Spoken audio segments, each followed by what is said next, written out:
Hi, welcome to Charismindful. I'm Dr. Amy Miltich. This is Honey. And I am Matthew Hill. This is the last segment in our series on trauma and the situations and potentials that lead us to trauma and how we may be impacted by that in this pandemic. So the last topic is safety, and this is an important one. Super important one. What makes us feel safe? We're talking about physical safety. We're talking about emotional safety. We're talking about proximity safety. Maybe people are too close now. That doesn't make us feel safe. What makes us feel safe? Which is really what calms us down. Is it physical touch, which has been hard because we can't hug? I'm a hugger. I want to hug all my friends, and I can't hug them, so I just go like this. I'm hugging you. Is it music? Is it a warm blanket or a heavy blanket? Is it candles?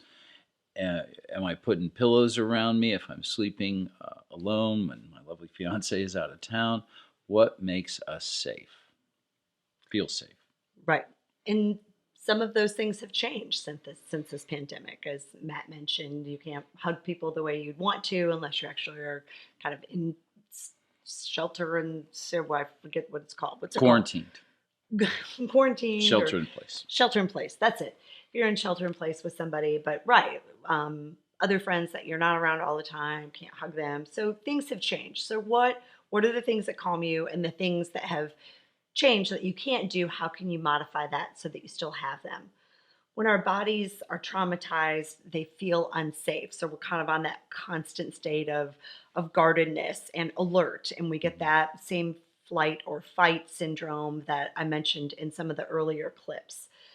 So you've got to try to make yourself feel comforted and feel safe during these times with whatever you can. I mean, I rely a lot on my fiance and my children and our dog, Honey, to make me feel calm and make me feel secure whenever I'm worried about how things are going.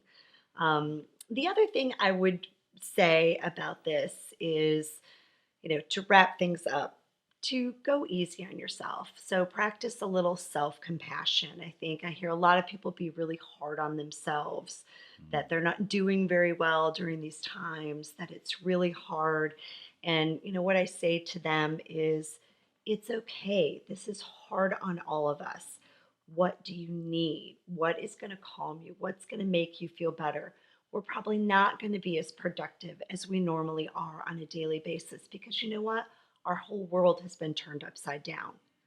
So give yourself a little grace, give yourself a little slack, take some time for yourself, pay attention to yourself, because you can't be good for anyone else and help anyone else if you don't help yourself first.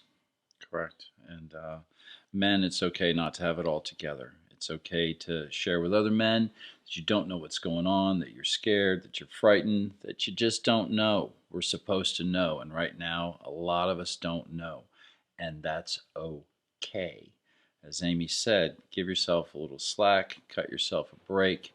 It's okay for things not to be okay. Eventually, this will end and we'll have a new normal. Don't know when that is, but there will be an end to this one day. We are going to get through it, people. Yep. Thanks for watching today's video. We hope that it helped you. If you want to see more of us, don't forget to subscribe and then click the bell to turn on post notifications so that you don't miss a single video. Check out our website, charismindful.net, and follow social medias in the descriptions below.